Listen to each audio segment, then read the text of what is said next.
in my own mind, you're all together and we are all going to have a conversation today. I don't want to bore your students with theory, because uh, theory doesn't always teach you the best lesson in life. And what you say in a commencement address, what do you share in a commencement address? So I'm imagining right now that if I were among you and if I was your age, if I was in my teens or just out of my teens, and if I just entered college, the first thing would be I would want to meet my fellow students, not listen to a lecture. I would like to know the space which I am in. And I'm sure that very soon, when you have conquered COVID, all your students will be there doing that. And I'm sure at this very moment, all your students, Dr. Ajay Kumar and Rajita, all your students are wishing for that day when they enter your beautiful campus. The sheer description of the campus with its 37 cows, let me tell you, is very intriguing. I would like to be there myself as well. So, I hope, first of all, I want to begin by saying that I hope your dream comes true very soon. And I hope to be there with you on your campus very soon and experience it. Let me tell you, one of my life-changing experiences has been visiting the Art of Living ashram in Bangalore. I felt a great sense of peace. And I was very blessed that Gurudev himself showed me around. And he took me to the fields and he took me to the cow sheds. And it was an incredible experience deep in my heart. So start by saying that I wish to be among you very soon. I want to share with you something that may be useful to you in your life. And then I hope to have a chat with you, because the beauty of the virtual medium is it allows you to have a two-way conversation, which television does not. Television is a one-way conversation. This is a two-way conversation we will have today. I'll give you my 10 live lessons and I'll link it to my life. Okay, students? So I hope it makes sense to you. And I'll begin by saying that I think as you begin your university life, as you begin your college life, you are entering a different phase of your life completely. Earlier, they used to say college is the path to adulthood. College is adulthood now. People younger are more aware. And therefore, it is very necessary at a young age, I believe, to be more aware of yourself now. I wish I could. I wish all the life lessons I have got today, I had when I was starting college. Life would be so much better if I knew the right things to do. And so I was thinking today that, you're like my own sons and daughters in this meeting. What would I share with you? The first thing I would share with all of you is that, the first lesson, okay, I'll give you 10 lessons today. The first lesson is that I would want you to conquer your greatest fear. All of us have one great fear. I'm not talking of physical fear. I'm not talking of the fear of spiders. I am talking about what is your greatest internal fear. Because fear inhibits you. I'll tell you what my fear was. You'll find it very surprising. And if you're going to tweet about it, I hope you don't misquote me on this one. But my biggest fear as a child was speaking to people. And I truly was very nervous. Whenever an adult would come in front of me, I would freeze. I know that there are children who talk a lot. I was one of those who just couldn't say anything. I would prepare and rehearse my lines. What's your name? What do you want to be when you grow up? It was a rehearsed line. And when I was introduced, when my father would call me, introduce me to others and elders, I would just speak my rehearsed lines and run away. And my heart would flutter every time I would speak. So my greatest fear as a child, as growing up, was speaking to people.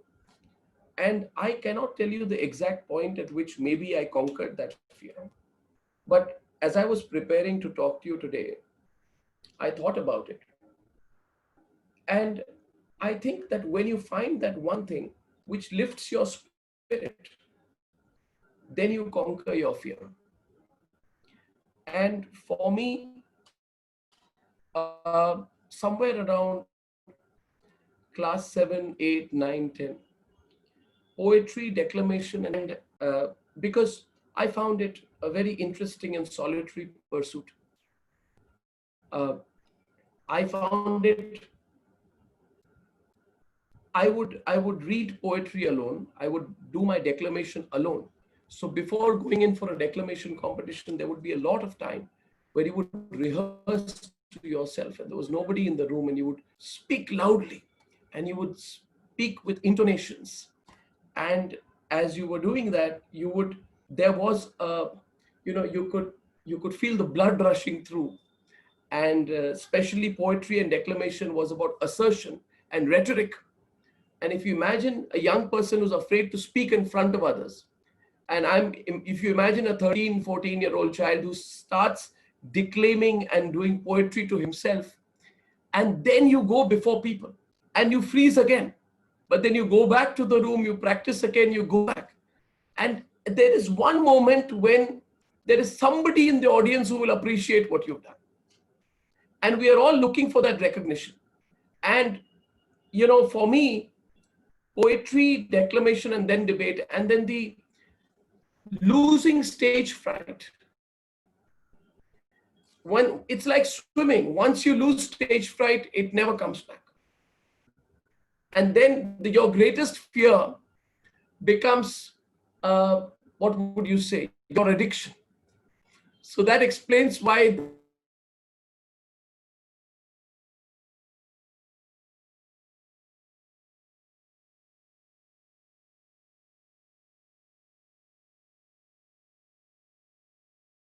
and then debate are my favorite subjects. Yes, we can see you, Are Arnab. you there? Are Yes. you there? Okay. Yeah, you're there. Okay. So thank God it's come back. I hope you forgive me my bad connection, but can you hear me now, Rajita? Yes, Can yes, you we hear can me? hear you, Arnab. Yes, we can see So, you and hear so I don't know where I left off, but what I was saying that sometimes your conquering your best fear can only be done when you find what you truly like and what lifts your spirit. So yeah, can you hear me? Okay, I'm there with you, right, you. Rajita? Arnab, we can hear you. We can hear you, see you also. Yes. Thank you.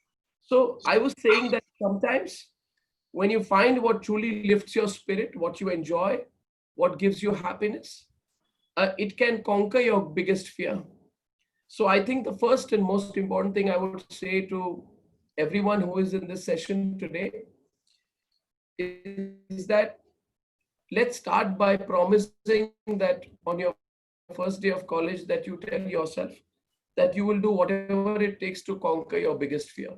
And you will also spend some time asking yourself what your biggest fear is and asking yourself how it will inhibit you, how it can hold you back, and then finding your own way to conquer it. I think it will help you a great way, a great deal in life, because life is not just about the academic part of it. Life is about the life lessons.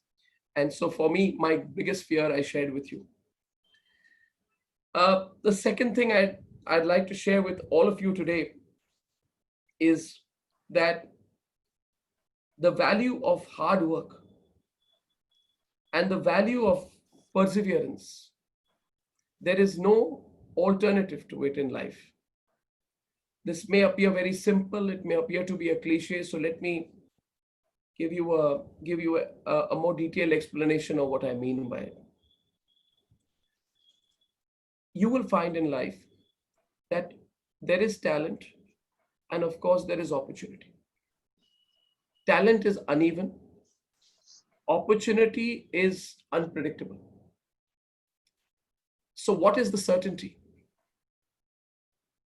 The certainty that you have is hard work. It is completely in your hands. And in life, there is no alternative to tremendous hard work. I want to tell you, students, that there is, in my view, no shortcut in life. Another cliche I'm using, so let me give you an example. When I joined the profession of journalism, Television had just started. And television then was not what is TV now. We would work for a full day to get a 2-minute edited package at night if we were lucky. And very often we would strive the whole day to get an interview, to get a comment, and to get a reaction. And since I found that in Lutyens, Delhi, as I always describe it, it is difficult to exhibit your talent or for your talent to be recognized. I found over a period of time that the only way to break through and to prove yourself was hard work. Let me share some examples. I would take a camera and a mic, and my cameraman and I would leave from our office every morning. And I would set in my mind a target, and I would promise that I would not return till I had achieved the target. Let me tell you, one of those bizarre targets one day was, for example, that I would get a comment on a particular news story I was reporting from the Deputy Prime Minister of India. At that time, it was the Vajpayee cabinet, and the Deputy Prime Minister of India was Lal Krishna Advani. And it is impossible for a young reporter to get an interview with the Deputy Prime Minister of India. So what do you do on a hot summer day? On a hot summer day, you go out and you ask and find out which is the gate through which the Deputy Prime Minister of India will enter and exit North Block. North Block being that part in Raisina Hill where the Home Minister has his office. And when you find out where Advani is going to come in and go from, I would place myself from morning to night right outside the gate through which the Deputy Prime Minister would come in and go. And let me tell you, while it appears to be a simple job, it is not. Because there is no shade. It is unbearably hot in Delhi in June. So in a 45, 46 degree temperature, you stand there. You stand there at every point of time. You don't leave your guard. And you sometimes feel like collapsing, but you don't leave your guard because you don't know when Advani will come and when Advani will go. So it could be at any minute when you just take a break. So I would be, the stakeout artist. They call this a stakeout. I was very well known at that point of time for being the best stakeout artist in Delhi.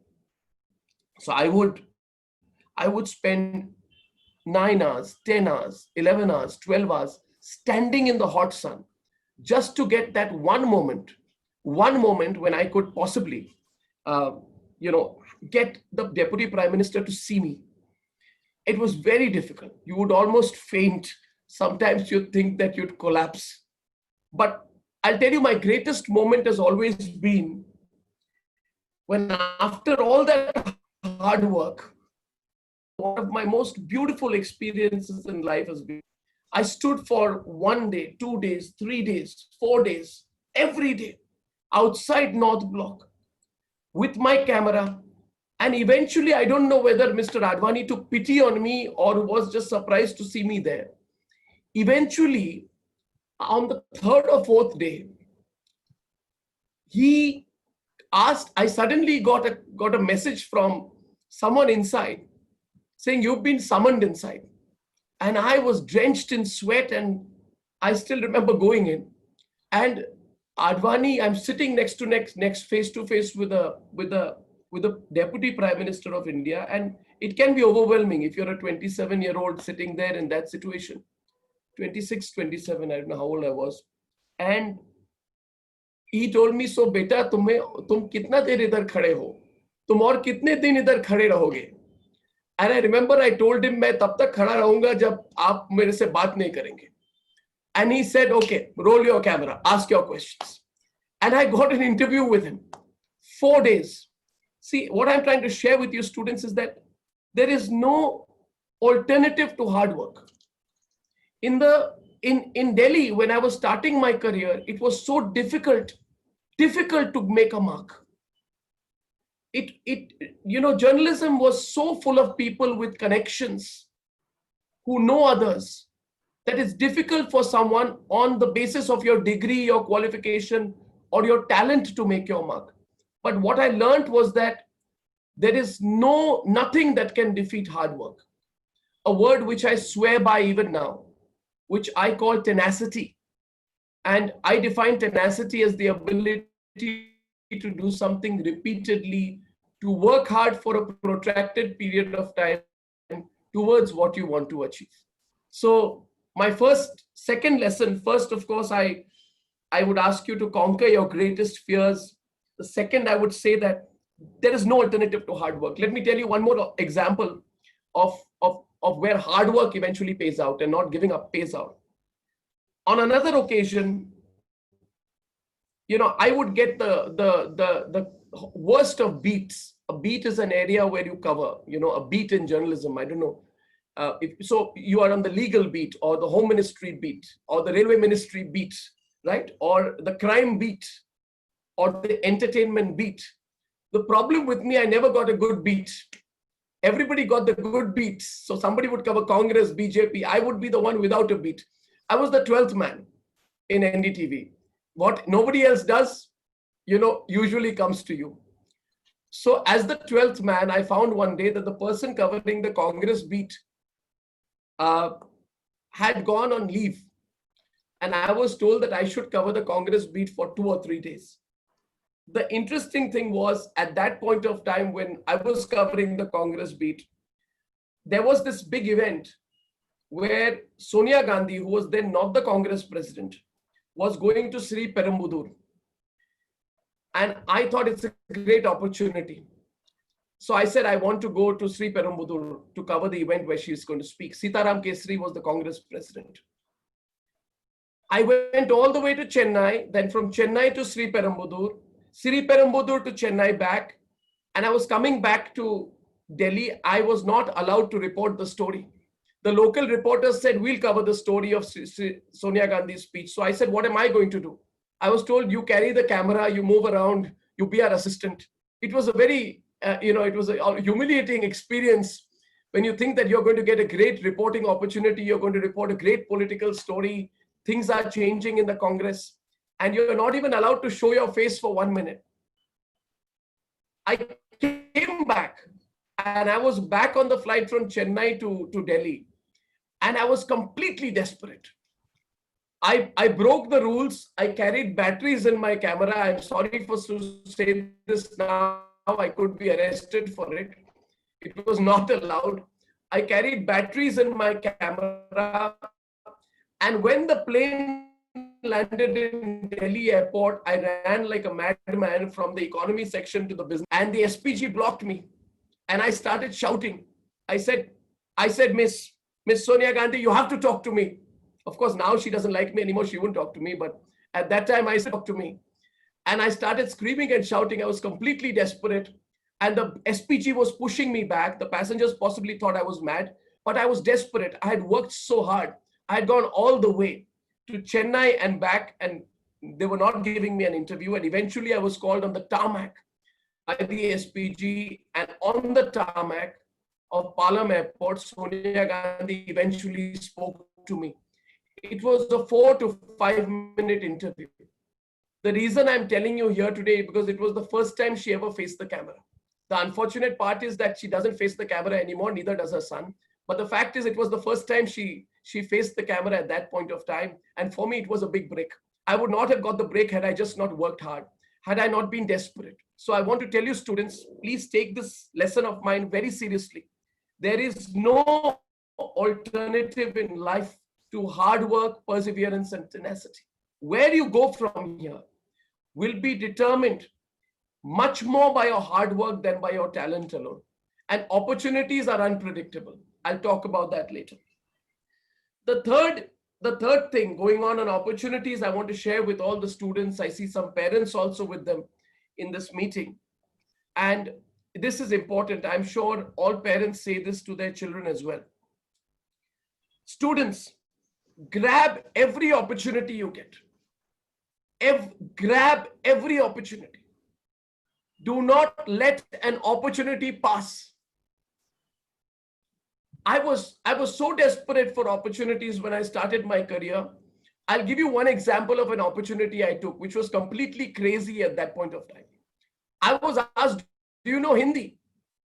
And believe me, I completely lied. I knew Hindi, but I couldn't speak Hindi to save my life.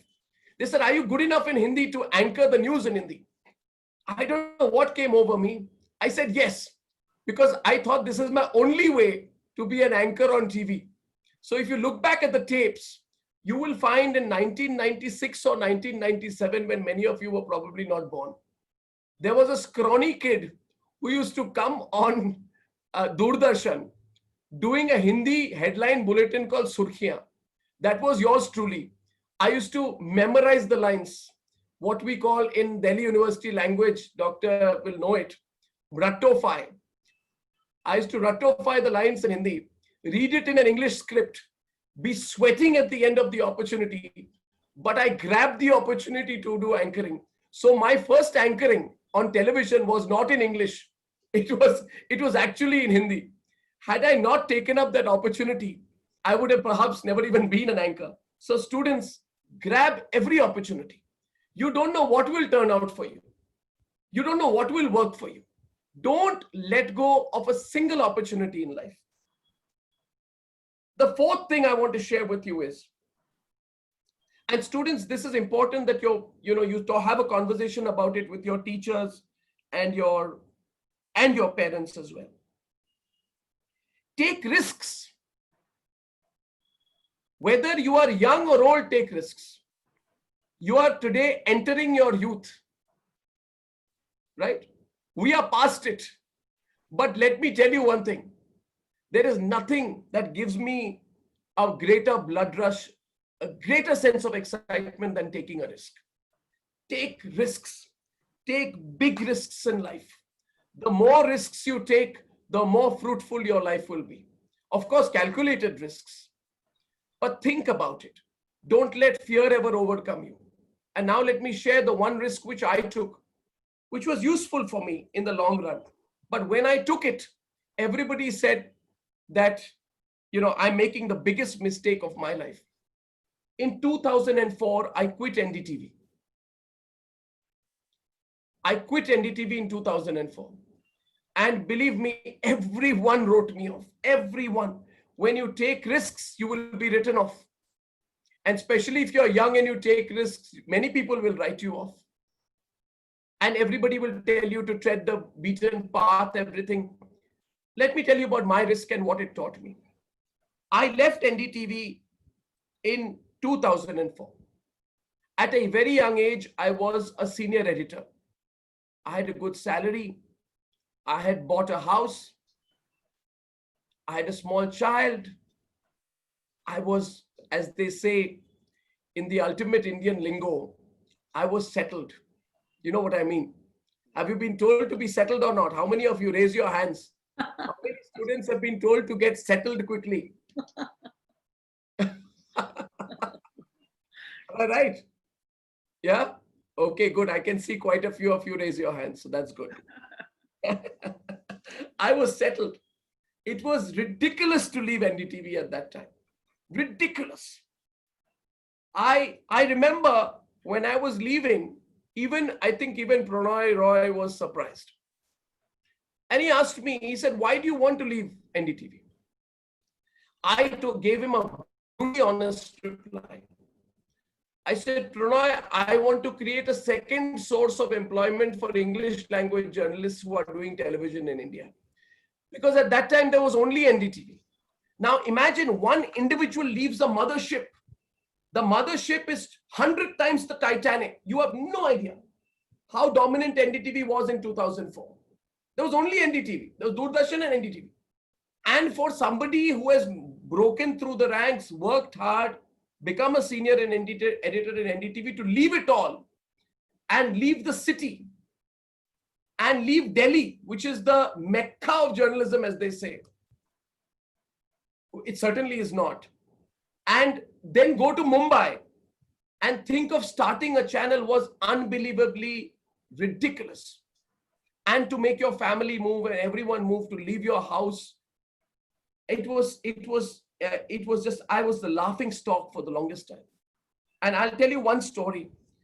I used to love seeing movies in PVR at that time. It was not called PVR, but there was a movie There was the only swanky movie hall in Delhi at that point of time was Priya Cinema. I'm sure it exists. It's Vasant Kunj area near JNU.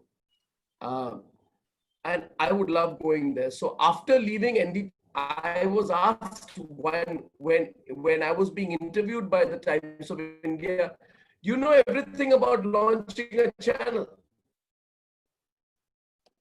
I said, yes, absolutely. They said, everything. I said, am I audible to you? Can Rajita? You can hear me, Yes, right? Just raise your hand if you can. it's fluctuating a little bit, but you're audible. Yeah. I remember that I was asked, do you know everything about launching a channel? I said, yes. Believe me, I had no idea. But I've never been shy of accepting challenges or making a claim. So I said, yes, of course I know. After getting the job, which was to launch a TV channel for India's biggest media group, I was in a fix. I remember calling some of my best friends down to a coffee shop near Priya Cinema. And I remember sitting down with a paper, and there were 4 or 5 sitting there. One person is from production, one is from a camera department, one is an editor, one is a reporter. I said, guys, I want to ask you something. They said, what? I said, how do we start a TV channel? They said, why are you asking us? I said, because I'm going to launch a TV channel. And believe me, everyone spilled their coffee and they had a good laugh. And we all laughed for the longest time. And they thought it was a con job. The reason I'm telling you this is because life is the biggest education you will get later. Learning a TV channel, launching a TV channel is not written in any book. And if I had not said yes to the challenge, I would not have taken the risk. So I go back to the point, students, take risks because life will teach you the way. If your purpose is clear and your heart is clean, and if your effort is straight, your integrity is with you, don't imagine that there is any perfect way. I'll talk about it later. Sometimes in life, students, we don't take a challenge because we believe that we don't know something and someone else knows the way. There is no perfect way. Don't avoid taking the risk because you think that you need to take the risk after having made the complete plan. There is no complete plan. There is no, for me, there was no prototype of launching a TV channel. You know, if I had gone around looking for a book that taught me, I would have not found the book. If I had gone around looking for a teacher who would have taught me, I would have not found the teacher. The book is within you. The teacher is within you. The problem is, we don't look for our teacher within. We don't look for the book within. We want someone else to do it for us. So students, take risks, have faith in yourself, keep your family together, but have the courage to take the risk. Now let me give you my next lesson. I don't know whether I'm on number 4 or 5. And the moment I start boring you, please tell me because I'll switch off. The problem is Rajita has given me no time limit, which is a very dangerous thing for someone like me, Rajita. You have no time limit, Arnab. You invite me and you don't give me a time limit. I call it self-inflicted injury. It's absolutely delightful to listen to you. Please continue. No time limit. My next point is that after taking risks, I want to tell you students, and this is the most important thing, find your own way. Find your own way. Don't follow someone else's way. Now, again, I will share a specific example with you, if I may. You see, after leaving NDTV and starting Times, I spent a couple of years putting the channel together, raising money. I'll not talk about that. After launching Times now, is January 31st, 2006, right? I didn't know what to do. I had spent so much effort trying to launch a channel, I did not know what to put on the channel. So I simply followed whatever others were doing. I said the way others were doing journalism must be the right way. Let me try. Now let me explain this in precise terms. If the channel was blue and red, I would put more blue and red. If the channel A had graphics, I would put a little bit more graphics. I would try to outdo the others in what they were already doing. Right? So whatever someone else was doing, I would follow it and I would try to do it better. I became a copycat channel and I was completely unsuccessful. When the channel launched, I am happy to inform you, it was the biggest disaster in the history of Indian television. It had a 5% market share. People rejected it. People laughed at me. People would say, this is not Times Now, it should be called Times When. When will the channel be launched? Now, the important thing here is that replicating somebody else was my biggest mistake. Nobody wants a photocopy of a successful product. If you have to be successful, you must find your own way. Trying to emulate others is good, but trying to replicate others is bad. Each one of you is like a fingerprint. You are unique. You cannot be made to be like somebody else. When I tried to be like NDTV, I failed. So you have to find your own way. Now let me tell you how I found my own way, which takes me to my next lesson. Very critical, students. You have to lose your fear of losing. So I link it to what I told you earlier. I launched Times Now. It was unsuccessful. I didn't know what to do. I was about to lose my job, which may appear to be strange to you today, but believe me, I was doing so badly, and this is 13 or 14 years back, that I was about to lose my job. I didn't know what to do. My back was to the wall. I had worked very hard, built my career, but the channel I launched was not successful. Not know what to do. The important thing, when you lose your fear of losing. Now, this may appear a little philosophical. Again, let me tell you from my life. So I have now taken the calendar to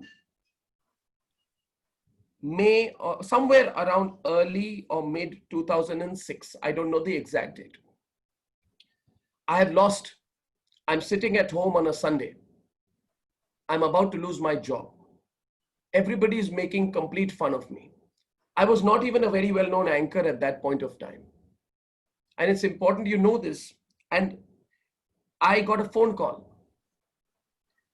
And I was exasperated. I got a phone call and I had my news editors on the other side said, boss, you want to do an editorial meeting phone call? Are you coming to office? So I said, I'm not coming to office. Let's discuss the news stories on the phone. I said, okay. So they said, this is happening, that is happening. What should we do? So I'm talking on the phone. I'm giving some instructions. And then they say that, oh, by the way, there's one more story. I said, what story? Well, boss, I don't think you'd be interested. It's a Hindi channel kind of story. I said, tell me anyway. They said, well, a boy has fallen into a bore well. This is the first I heard of the story. I said, where? They said, this is in Haryana in a place called Kurukshetra. I said, okay, so tell me more about it. They said, a boy has fallen into a bore well and there's a lot of, the bore well was left open by the government. They were digging a sort of bore well. They forgot to cover it up.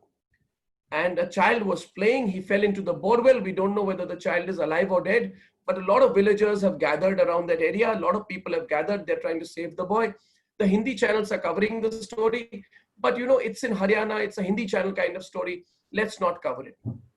And I immediately I went back 10 years from that day. I'm talking about 2006. And I remembered that in 1996, my news editor in 1996 was a wonderful person called Appan Menon. There used to be a show called The World This Week. And one of the correspondents of World This Week was this bearded man called Appan Menon, who would report from different parts of the world. And Appan was my news editor. I was a reporter. Appan had to called me at that time in 1996, when at the year I started my career in television, and said, Arnab, there is a story I want you to cover. I said, what story? They said, a child has fallen into a open manhole. I said, where? He said, outside a school in South Delhi. Will you cover the story? And I had fought with Appan. And I had told him that, Appan, I don't want to cover the story. And Appan said, why? I said, well, because I want to cover finance, economy, politics, foreign policy. I don't want to cover a small story about a child falling into a manhole. And I had a huge fight with him. And, Appan was trying to tell me that, this is not an unimportant story. And eventually I did not cover the story. I don't know whether that boy in 1996, that child, boy or girl, survived or not. But I remember fighting with Appan. And Appan told me at that point of time that, Arnab, one day you will realize that in India, a story of a child falling into a borewell happens only in India. What you consider to be a small story is not a small story. Someday you will realize that it's a big story. For 10 years, I had forgotten about that incident. But in 2006, 10 years later, when I was an unsuccessful editor in the city of Mumbai, a similar incident was happening right before my eyes. And my news editor was telling me on the phone, it's a Hindi channel story, maybe you won't be interested in it. And I remember telling him, just hang on. I put the phone down. I drove to office. I followed the story, and for 3 or 4 days, I don't know, at least 2 or 3 days, non-stop, the only story that was on Times Now was the story of a young boy called Prince. The name of the child was Prince. For 2 days, you all were very young, I think, you would not know, but you must Google search the story of Prince. For 2 days, we did nothing but save Prince. We opened up the phone lines. There was no Twitter then. We opened up emails. We would tell people to call us, send us messages through text, through email, call us, tell us whether government apathy was the reason that Prince was in that situation. So we split the screen and we said, is Prince's condition the height of government apathy? We woke up the system, and eventually, believe me, all the politicians landed in Kurukshetra. All the police officers landed in Kurukshetra. I remember the member of parliament landed in Kurukshetra, the army landed. For 2 days, this country, ask your parents, because you were young, ask your teachers, for 2 days in this country, the whole country came together. We have so many things which divide us, right? But the whole country came together for Prince. People would call, engineers would call, saying that, there is a borewell. If you cut the borewell like this, if you do it at this angle, you will save the boy. And now let me tell you, when I had launched the channel, we were sitting in a room, and someone had told me, Arnab, what should be the tagline of your channel? And I said, feel the news. They said, you give us a visual descriptor of feel the news.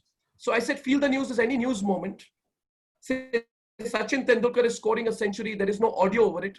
There is only a heartbeat which goes dhak dhak, dhak dhak, dhak dhak. And by seeing the pictures, you emotionally involve yourself in the story. You've got to feel the news. And I kept saying the problem in this country is people don't feel the news. People watch the news. People read the news. There are no emotions involved. There are no emotions involved in the news. So I kept telling people that what we can make people do is feel the news. We need to get people of this country involved in the news. And I remember that Prince was eventually taken out after 2 days, or at least a day and a half. I don't remember the exact time. Now I'll come to the lesson.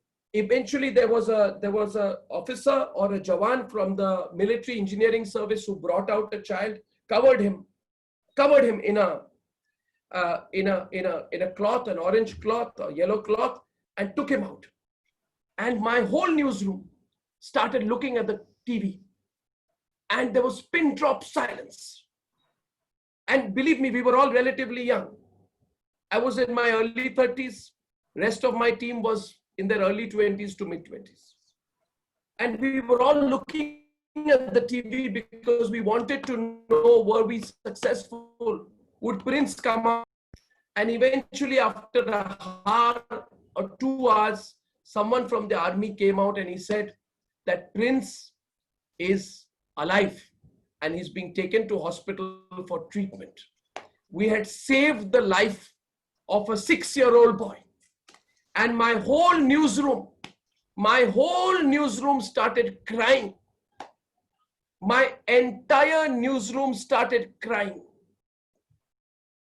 I don't know if you remember the story or how many of you would remember the story, because sometimes, you know, in our country, things come and go, we forget about it, but my whole newsroom started crying.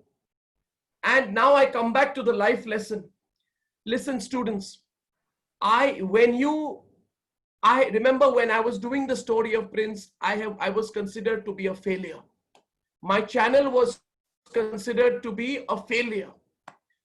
So what happened was, when you lose so much, and when people say that you are a failure, you lose the fear of losing. You lose the fear of losing. So you play your innings without the fear of losing. Students, it is important that without failing, you lose the fear of losing. After failing, I lost the fear of losing. You must lose the fear of losing without necessarily failing. You must play every game without the fear of losing. You must not play defensively. I'm not saying play aggressively, but play your natural game. Am I making sense to you? If I am, then at least give me a thumbs up or something. Am I making sense to the students out there? Do not have the fear of losing. I would have done everything I have done in life 10 years earlier if I had not had the fear of losing. And the world is becoming younger. It is your world now. And imagine if you don't have the fear of losing and you play your natural game, how wonderful things would be. Imagine if I did not have the fear of losing, I would not be replicating NDTV when I launched. And it has changed my entire approach to journalism. I also began to realize then that there is no set way. I began to realize that every set way that was taught to me was actually wrong. One of the set ways, by the way, on an aside, let me tell you, was never express your opinion. I remember, can you imagine this? I remember as a 22-year-old or 23-year-old joining NDTV, walking up the steps. I was taken to a room to be taught the holy grail of journalism. And the first was always speak with poise and in the soft voice. And secondly, please don't express your opinion. Can you speak in a soft voice and never express your opinion? So I turned the tables of the journalism I had taught around, but it's all right. The next point I want to share with you is, you must speak your heart. You must speak what is on your mind. I lost many opportunities in life because I was afraid to ask. I was afraid to ask. You know, in India, we are always told to, I don't know whether it's true today for you, but it was for me when I was your age. We're always told to refrain from asking. We are told that, suppose you want an assignment, a project, a job. We are told, work hard and it will come to you. Yeah, of course, we believe in that. But life is not about divine providence alone. Sometimes you must ask, you must seek. If you feel you are deserving, you must share. If you want a project, you must talk to your professor. I lost many reporting assignments because I was afraid to go to that room and say, can I go? Can I do it? And then later somebody will tell you, but you never asked. It's a very simple lesson in life, which I tell young people right now. How will I know if you don't tell me? And the same applies to me now, which is why in my office I say, there's an open door. Come and ask. We'll not send each other emails. We'll talk to each other. It's very important. I keep telling younger people, please ask. Even now, whenever I need help, I do go and ask people, please help me. Right? So we are in an economic crisis of COVID right now. I do ask advertisers, please advertise more in news channels. Otherwise, how will we do our job? There is no harm in asking if you ask with honesty. But that's not the lesson I want to tell you. That's on an aside. I want to talk to you about speaking your heart. Speak your heart and come to the core issue right at the start. I now want to give you another example. In 2008, now let's move to 2008. I remember it is around August, and later you can find out about it. I was told that there is a situation where 2 or 3 terrorists have entered across the line of control near the Jammu area. And they have entered near Jammu cantonment or cantonment in that area. Forgive me if the details appear sketchy, but broadly this is what happened. And the terrorists came in and they wanted to enter into a cantonment area, and the terrorists shot at a guard, and the guard shot back, and the terrorists were supposed to go in and carry out an attack inside the army camp. They couldn't do it. So they panicked. And after panicking, these 2 or 3 terrorists with their heavy guns and armor, there was an auto rickshaw or somebody there, or a public vehicle. They put a gun to the driver's head and they kept driving. And eventually, after driving, because they were afraid, they were on the run, the terrorists, they went into a residential area, and inside a residential area, they went into a house. Now, this is where the story begins. Inside the house, there are 2 women, mothers, and their children. And they are doing a group class. And the terrorists hold them hostage. And the hostage drama goes on for hours and hours. And then the media and all of us start worrying about whether the children will be safe. And we start thinking about the sheer irony of it, that fully armed terrorists are holding small children hostage. And that night on my program, there was, I think, Taslim Rahmani or some, not Taslim Rahmani, sorry. There's a Pakistani politician who was on my show. And I remember when he was on my show, I started talking to him in circles. And I started discussing with him. And I tried to convince the Pakistani guests that what the terrorists were doing was wrong. And they were giving me straight-jacketed diplomatic replies. You know, Pakistani diplomats are very well trained at giving you straight-jacketed replies, which can frustrate anyone. And eventually, I simply asked the Pakistani guest that, can you tell me whether the people who are holding the children hostage are cowards? And that language are you using? I said, no, let's not talk the diplomatic language. Let's not talk about, let's just talk terrorists who are holding these Indian children hostage are cowards. And he was not responding, but I could see that I was told that from my newsroom that there are a lot of people who are responding to your question. So my producer said, ask that question again. So I said, can you tell me, Mr. Minister, are these people who are holding the Indian children hostage are cowards? And more phone calls started coming into my newsroom. And they said, my producer said, ask the question again. I asked the question at least 100 times to the politician. That was the first time I had a walkout from my program. But when I came out, every phone in the newsroom was buzzing. Every phone in the newsroom was buzzing. And I started picking up the phones one by one. And everybody said, thank you for asking that question. Thank you for asking that question. And I simply did not realize what I had done. Now let me explain this to you, what I had done without knowing. I had spoken my heart in a simple way. Sometimes we complicate the question. But when you ask the question in a simple way, when you ask a question in a language that everyone understands, in the language of your heart, not of your mind alone. We are trained throughout childhood to speak through our mind. We are never ever told to speak through our heart. When I spoke through my heart, my voice resonated with many more people than when I spoke from my mind alone. Students, I will only tell you this.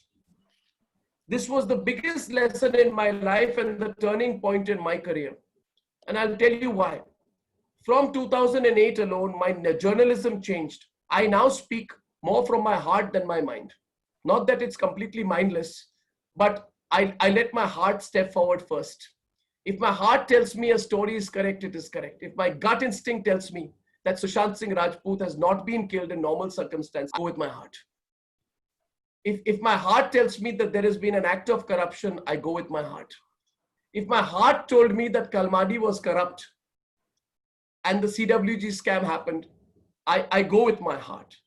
If my heart told me that the other scam happened, I go with my heart. And when the Chief Minister of Maharashtra at that time, Ashok Chavan, called to warn me to take back the other story, with my heart, I told him it is not possible. So I respond with my heart. And a few months after the incident I spoke to you about, there was another incident, which was the incident of, I see Professor Vaidyanathan here. Good afternoon, sir. Is that you, sir? Good to see you, sir. In that, there was 26/11, which happened 2 months after this incident that I spoke to you about. For the 3 days of 26/11, dear students, I spoke simply through my heart.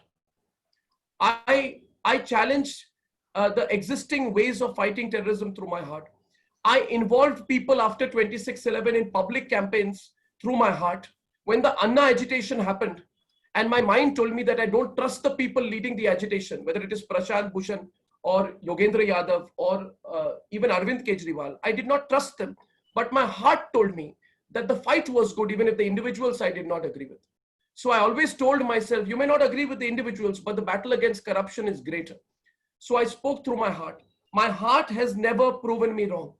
And whenever politicians have questioned what I have done with their mind, I have responded to them with my heart. And I have told them that I don't agree with the ways you are looking at it.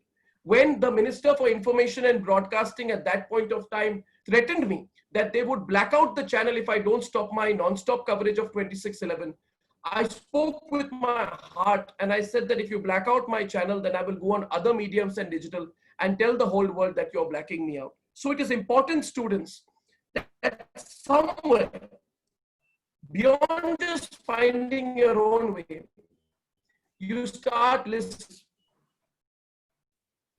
That don't pull back. Once you've committed, don't pull back. Once you're in a game, complete it. Don't play safe. Don't play safe, students. Now let me tell you one example of all this. Suddenly, in and around, I think it was 2010, I had broken the CWG scam. Let me tell you the story of the CWG scam first. I had broken the CWG scam, and when I broke the CWG scam, I had no papers about it. I had no evidence. This is another secret I'll share with you today. I had a one-page piece of paper with me, which was from Her Majesty's Treasury, which said that a group of people went to UK from the Commonwealth Games Organizing Committee. Professor Vaidyanathan, you'll find it interesting because he's also a crusader on corruption. And they said that these people, this is from the Treasury Department of the British government, 250,000 pounds is unaccounted for. Just 250,000 pounds. I had no idea about the scam. So I said that we have no story that day, let us hype the story. Let us call it the CWG scam. My team told me, are you sure calling it the CWG scam? I said, yes, because it's a group of people linked to the CWG who have gone and they have unaccounted receipts of 250,000 pounds. You can do a back calculation. How much does that mean? About 2.5 crores in today's terms? Say under 5 crores. So it was it was not a big scam. It was a limited scam.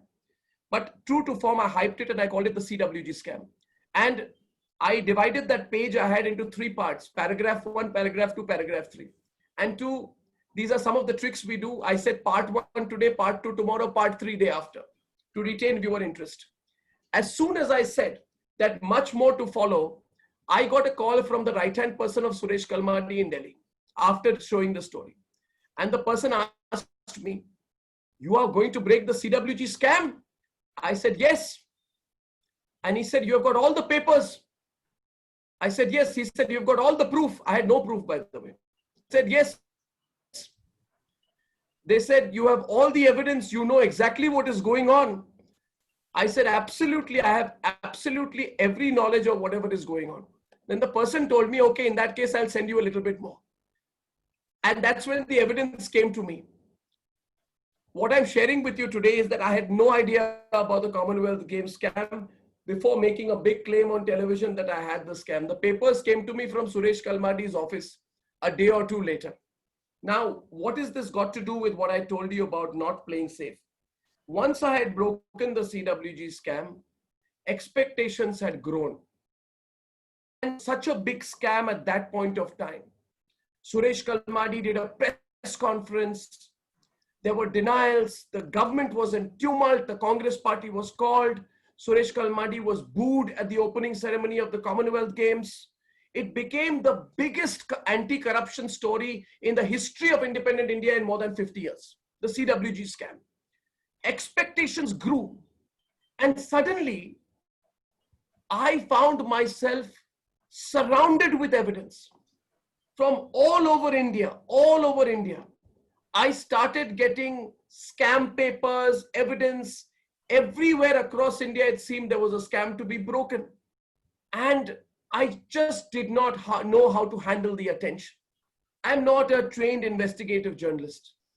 This is not what I've done. I've been a pure, simple political journalist. I've never read papers. I've never seen evidence. I've never done the chartered accountant kind of stuff. I've never read audit books. But expectations had arisen. And somewhere around the end of 2008, all of India expected a scam a day on my channel, then Times Now. It is then that I changed track and I started doing investigative journalism. I asked myself, should I stop now? Then I said, if there are so many expectations, we should not pull back. I did not pull back. And for the next 6 months after that, ending with the press conference of the Prime Minister, which was itself breaking news because Manmohan Singh did not do press conferences, did not speak at all, leave alone do a press conference. For 6 months or so, there were non-stop scams on our channel. We changed the discourse in our country. We made corruption the center point issue.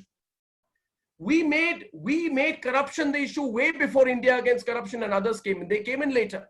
But even before they came into the scene, we brought corruption as a buzzword. In a country where corruption was taken for granted, we made it an issue of national attention and national debate. What I'm telling you, students, is this from my limited example. Had I pulled back, had I played safe, had I said that this is all that I can do and I don't want to take it any further, had I just said that, then I would not have been able to carry my own battle through. So students, once you've committed to something, don't play safe. Go all the way. Now, there are 2 or 3 more lessons I want to share with you. And this may sound strange, but don't be afraid to walk away from all that you have gathered. In life, you will gather money, you will gather property, you will gather a lot of things. Life is not about gathering, I believe. Life is about playing a fresh innings. To gain something, sometimes you need to give up something. By 2014, 15, 16, I was at the height of my career. As an editor, as a journalist, as an anchor, as a leader. And then on November 8th, November 1st, 2018, I walked away from it all. I left everything and I said, I want to start my own venture. Again, the same reaction like I had when I left NDTV. Had I not left Times Now, Republic would not have happened. Had I not left NDTV, Times Now would not have happened.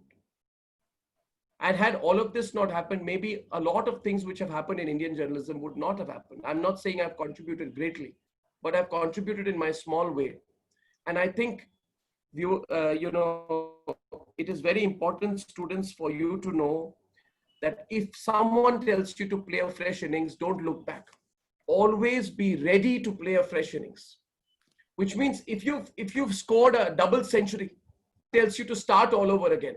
The challenge is not how much more you score beyond the double century. The challenge is whether you're willing to give up your wicket and start all over again and tell yourself, I'll score another century and I'll score another double century. That was my feeling. And I remember leaving Times Now and I entered into a small co-sharing space called the garage. I left the biggest channel, everything I had built from scratch. All my fellow colleagues, employees, I left everything. I picked up my bag. I literally had a trunk with me. I had no office. I had nowhere to go. I had no money. And that is the point of time when someone told me that, I can give you a 2,000 square feet office in a place called Garage. So near Toddy Mills area, a friend of mine lent me a 2,000 square feet office. I didn't have a phone. I didn't have an assistant. I had nothing. I had just my papers and I was sitting there. It was like life was telling me to start all over again. And I think I have never been through as beautiful experience as starting all over again. You need to shed your skin sometimes, because with your skin, with what you leave behind, you also shed your ego. You also shed your sense of grandeur. You also shed your sense of office. Over a period of time, we think we are great. We have these degrees, we have these offices, we have these homes, we have this property, we have this following. And in television, it can be also, we have so many people who recognize us. Students, always be ready to play a fresh innings. Always be ready to play from the start, to shed your old skin to gain new skin. It is a rejuvenating process. It's a process of like detoxifying yourself. So sometimes in life, whatever you do, experiment with things you've not done. Start all over again. And now lastly, my last point, and then maybe we'll have a conversation. Ask what motivates you. What makes you happy? What gives you a thrill? What gives you a sense of a greater cause? What is it? What is it that is beyond your immediate material needs? I'll share what makes me happy. Fighting for justice makes me happy. Fighting for what I think is right makes me happy. And achieving some measure of success in that makes me happy. And so I'll tell you something that you may relate with, because it is in the news now. For the last 10 days, I'm fighting a battle of my life, even of this minute, till this morning and till 2 o'clock last night. I'm fighting the battle of my life in the Sushant Singh Rajput case. Nobody in the media is supporting me. My peers in the media are refusing to follow the story. Nobody in the Indian media is following it. They have been saying that I'm wrong because I'm the only one. Last night I said on my show, if I'm the only one, does that make me wrong? Tell me, students, haven't you had this feeling? Your whole class is on one side. Does that mean that you are wrong because you have your own beliefs? No, right? Similarly, somewhere my gut instinct and my heart tells me that Sushant was not killed in normal circumstances. He did not take his life in normal circumstances. I feel whatever happened to him was very unfortunate. And what motivates me today is simple things like, can I fight for justice? Can I contribute a little bit in that sense? Can I expose what is wrong? Therefore, you will find that when we launched the Republic channel, I did a story. I don't know if you saw it. It was about a phone call between Lalu Prasad Yadav and a mafia don called Shahabuddin in Bihar. Now, Shahabuddin is a very well-known mafia don. We had an intercept of a conversation between the mafia don and Lalu Prasad. Lalu Prasad was part of the government, and the mafia don is sitting in jail and telling the person who's running the government what to do. And the mafia don was telling Lalu Prasad that, why have you sent the police when there was a riot which was going on? The riot should have been allowed to go on. Why did police? And Lalu Prasad was saying, well, I'm sorry that this happened. I will find out how it happened. And you had a horrible situation. A person running the government is telling a mafia don, I'm sorry for sending the police to stop a riot. I will pull up the people who did it. These kind of things make me angry. They make me insanely angry. Fighting for justice, exposing what is wrong, and going with my heart and playing the way and paving the way for a new journalism in this country where we confidently question what is wrong, what we believe in without any vested interest, gives me a sense of a thrill. It motivates me. So whether it is fighting mafia, corrupt politicians, Sushant Singh Rajput, anything, misogyny, Nirbhaya, corruption, it motivates me. Students, I want you to think about what motivates you. And it should not be a material thing. That's the only thing I'll say. Material success should not motivate you. As you grow older, you will realize that material success is important, but that will come later. That should not be the be all and end all of your life. What motivates you should be your ability to bring some change, perhaps, to make some impact. So do also think about what motivates you. That's all. And lastly, before I end, I want to tell you all students that you must have a, there's an Elvis Presley song. When I was very young, my father bought a music system, and this is 80s. As a child, he would play an LP, and there were 4 or 5 records. I don't know if you've seen them, the big LPs, the records, the long playing records. My dad bought this, and there were a few LPs which were given free. And the record I used to play over and over again was of Elvis Presley. It was a recording of a 1974 live performance by Elvis in Madison Square Gardens. Now it will be available everywhere. And there was this song out there which I still sing to myself. It's called The Impossible Dream. And the words are divine. It's beautiful. It's very motivating. So I want to end with that one thought to you. What is your impossible dream?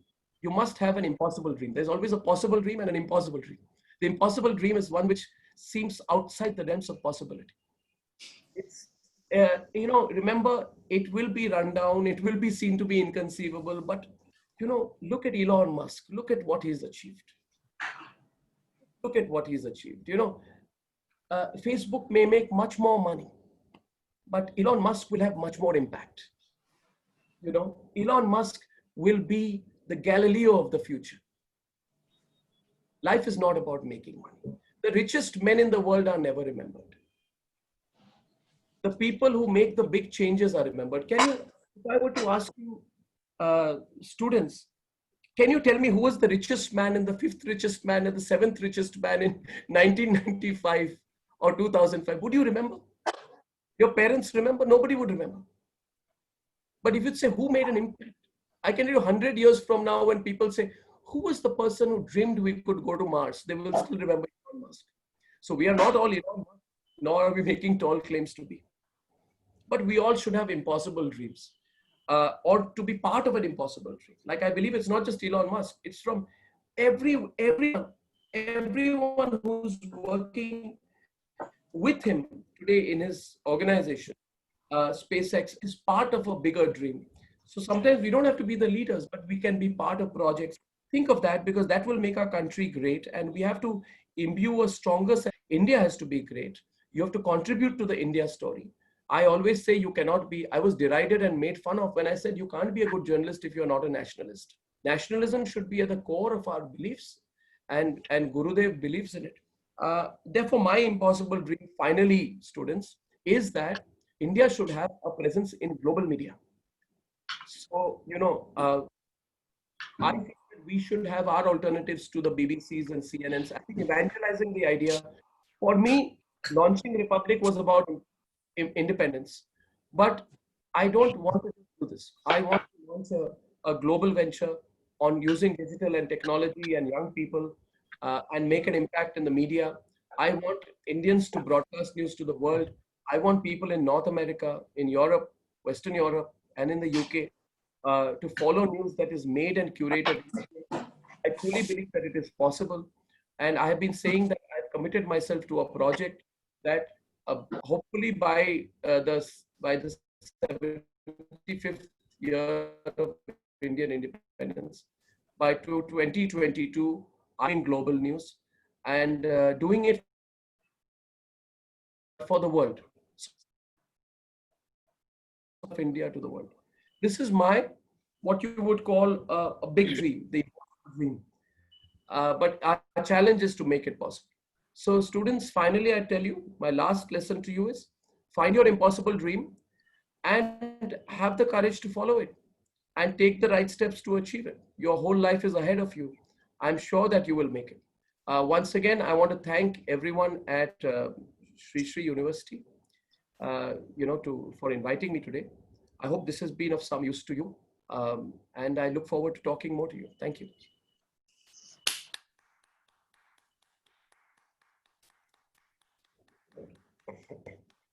Arnab, unfortunately, we have everybody on mute. Otherwise, I think what is going around on this Zoom link, and also the millions of people who are watching you live now on all our social media broadcasts, must be a thunderous, thunderous, thunderous applause, because this last 50 minutes or so, close to an hour, I think has been the most inspiring commencement speech ever we have had at Shish University. I think you gave us a distilled tutorial 101 on life. And you were sharing that, you wished you had some of these lessons when you were younger. I'm sure many of us who are of our age group probably are thinking the same. And I think that's why our students are so fortunate and so lucky to hear you, Arnab. Really, it has been, it has moved us in a way of, lifting us up to really act. It was inspiring. It was empowering. And I think the stories you shared of your life, I don't think anyone who is listening to you today will ever forget any one of those stories. I have got 672 questions till about 10 minutes ago.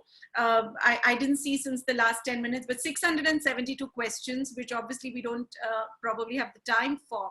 But I'm going to ask a few to you, Arnab, if that's convenient for you. Yeah. Yes, sure. Thank you. Thank you very much. That makes me also feel a little special, Arnab, because you are the one asking questions to everybody. So I think this is something to put in a CV for me, that I was the one who got to ask Arnab Goswami a few questions. So it is, thank you. So my first question to you, Arnab, is, you spoke about hard work. You spoke about conquering your fears. And what we see of you publicly, what I know, the kind of challenges you face, I have knowledge of that outside as well. Where do you find the courage? How do you find that courage, that grit to face these challenges? One is an insurmountable belief that what is right will win. Mm-hmm. I believe that the lesson I have learned is that if you persevere and you stay the course, the right eventually wins. So of course, sometimes the short run, Rajita, we may always not have the experience of the right winning, but we must believe that eventually it will win. We must believe that you can go through the straight path and win. And we must take the hardship in our stride. And we must not give up. So one is that. Second thing, Rajita, is that I feel that I always tell myself that we are making this country a better place for the future generations. Like, I have a vision of India, say 2040, and I imagine what the world will be like when all the young students who are here today, right, will be in their mid-careers. We must think about that. And we must believe that they must belong to a country that is an established superpower, a country that is economic, military, spiritual, soft power, media power. And what we can do is contribute to it. So when you're part of such a big cause, I always tell myself the cause is much bigger, Rajita. For me, what has kept me going is the cause. The cause is bigger. I'm not attached to material things at all anymore. And what I'm attached to is the cause. Life is short and I want to make the most of it. So why should I worry about small troubles that come my way? And one more thing, Rajita, I'll tell you. If you stay the course, then many people come and help you fight back. Recently, there was a physical attack on me. And my wife, who's an editor of our network, we were driving back home. It was a physical attack followed by attack of the criminal justice system, and then a legal attack. But we eventually won. And I'm fortunate, I remember that, I'll give you this example. Harish Salve called me from London. He says, I will appear for you and I will charge no fee. He says, you can give me ₹1 token fee. Now, why did Harish Salve call me? To have India's best lawyer come and step in forward for you. Obviously, he thought that what we are doing is right. So when you're doing the right thing, people also come along and help you. So I think in the long run, we believe that we will win. So beautifully said, Arnab. And as you know, we are also fortunate because we are inspired by Gurudev's cause for Yes, the yes. whole world. His vision is to see a. I want to, sorry to interrupt you there, but I want to also say this, that I still remember the day when we were building our studio, Rajita, and Gurudev came to your home. And then you and Ajay told me that Gurudev will come and bless my studio. I remember the bricks were lying all around the people who were working. We were working on a deadline. There was dust and construction everywhere. And suddenly I have Gurudev walking into this large studio and then distributing sweets himself and blessing us all. And, so that blessing for me is more important than anything else. So I just wanted to add that when you're doing something good, I think we are all lucky that all positive. Yes, absolutely, Arnab. And as I was saying, that has been our experience. Gurudev's vision for the world is to have a stress-free, violence-free society, a stress-free, violence-free world, which is really living like a one world family, Vasudhaiva Kutumbakam, and all over the world, 160, 70 countries now, art of living teachers, volunteers, and workers at the community level. This is our experience also, Arnab.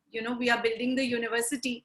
It started as an idea, and it has now become an institution, and so many challenges. And to build it ethically, I would like to use this platform to say that we have not paid a single rupee bribe in this entire journey. And you know how difficult that it can be. Amazing. And as you said, the cause is inspiring, and we are also propelled by it. So really, this resonates. But Arnab, connected to this, the question I have for you is that you said so many instances you also shared with our students of things when you failed, when things didn't work out for you, when everybody sort of seemed to be on one side and you were on one side.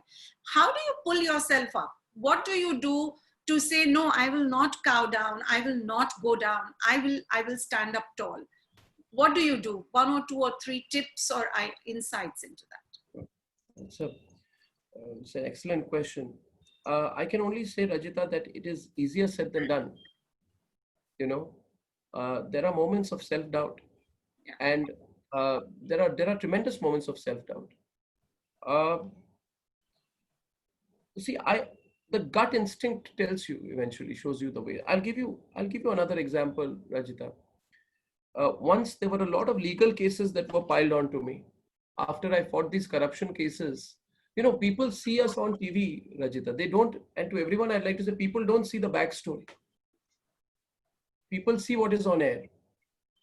Now, when all these corruption cases happened, the political forces filed a number of legal cases on me, and defamation cases. Hundreds of crores were filed, and you lose your job. I remember at that point of time, I was told by a politician came down to Mumbai, a sitting cabinet minister, and effectively told me to pay a bribe. Another person said that if you go and meet someone and apologize, it will be okay. And I remember one day when I was troubled, I was fighting these cases. I drove to the Congress Party office at 24 Akbar Road. I parked my car opposite the Congress Party office. I told my driver to go out, and I kept looking back at 24 Akbar Road. And I'll tell you why, Rajita. Because I started my career there. I used to keep standing there, and I said to myself, if I turn the clock back, and I remember the 22, 23-year-old who used to stand here 12 years back, 13 years back with a camera. How would he feel if an older version of the same person were to compromise? So I went back and I simply decided that I'm not going to compromise. I'm not going to talk. I'm not going to seek a solution. The solution will come. So I don't know, Rajita, but if you just, I mean, if you, the simple answer to your question is you go to yourself and you ask yourself, spend time with yourself, meditate, think, and don't react to what people are telling you to do. And one more thing, don't be affected by your peers. Don't be affected by other people, and don't seek acknowledgement from peers. Then you will find a way. So for me, in the difficult profession of journalism, sometimes where you are subject to pressures from all sides, that has been the way, which Wow. has shown me the way. So well said again, Arnab. And you are saying, look within, meditate. Um, this is very, very valuable, I think, advice to all students. And Arnab, I want to share with you that you will be very proud to know that we are probably the first university in the whole world, and I can safely make that claim, where all our students learn to meditate, all our faculty members meditate.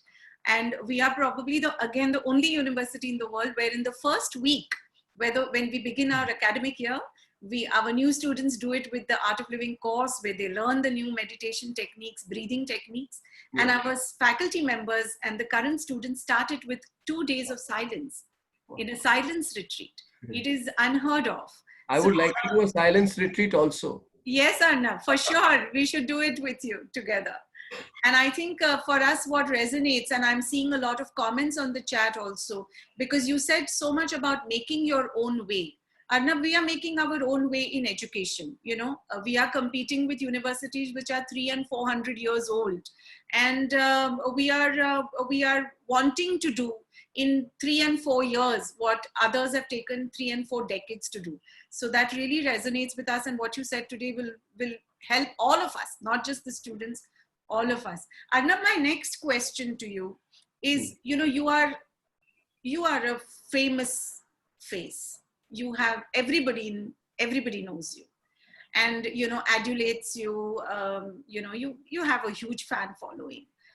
How do you handle all of that aspect of your life? How do you keep yourself grounded, centered? Because I can share this with everybody. Arnab, in this pandemic, Arnab, don't mind what I'm going to say. In this pandemic and the lockdown, Arnab, like all of us, I know, is doing his own chores at home, taking care of things at home. He says, in fact, it's keeping him fitter. So you are such a grounded person. How do you handle all that fame and still stay grounded? I think, Rajita, the first most important thing about handling fame is to know that it is going to go away. And history is the best, history makes you humble. History makes you humble. Rajita, even the most famous people in the world have been shooting stars in specs for a while. So I think the critical thing is to know that fame will go away. Yeah. Riches will go away. And I think that when you tell yourself that more often, not out of a sense of insecurity, but out of a sense of awareness. Very nice. Most of us fear losing fame. Yeah. And that is a problem. We feel we will go on forever. Yeah. Nothing stays forever, Rajita. Neither youth, nor fame, nor riches. Yeah. And these are the things we are most attached to, right? Yeah. So I think that I enjoy my present, knowing that it will go away, and therefore that makes me have a more meaningful day. Very nice. So I whatever I'm doing at the moment, I link it to a larger cause, either towards the country or towards greater self-awareness. Wow. So I think that's a good way to handle it. This is deep wisdom, Arnab, to stay in the present. Huh? That is really deep wisdom. In fact, as you know, we have a School of Journalism. We have a Master's in Journalism and Mass Comm program in Shishu University. And I think even the lessons you gave about your journalistic values, I think is, it has been Gurudev's vision that our school should be the, should be the bedrock of creating integral ethical journalists. So with that intention, we have started this school. And I think your address today will become a master class forever. Thank you so much. I hope to take students from, we've already recruited some students from Sri Sri University. I think we've taken some as interns, some as on our team, and I look forward to working with your journalism school more. Yes. Arnab, few questions can I ask you to get one-word answers? Please. One-word answers? One word. One-word answers. I'll try. You know, in my team, I'm famous and famous for asking for one-word reflections because I think sometimes in many words you can lose the thought, but one word makes it. One word. Life. Life is. I can't think of this. I'm very bad at this. Anything that comes to you. Life is to be lived, I think. Okay. Because it's you, I allow you 2-3 more words also. To be lived, yeah. Okay. Happiness.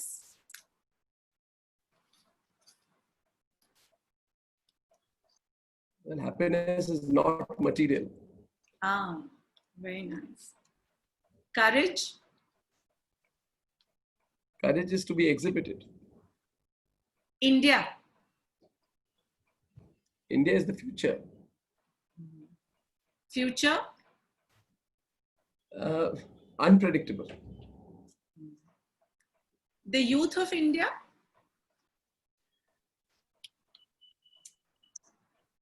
Untapped.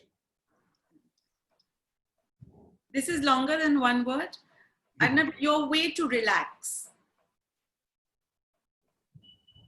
By anchoring my show. Okay. Anchoring your show. Family. Family is the bedrock. Lastly, Sri Sri University. Sri Sri University is remarkable.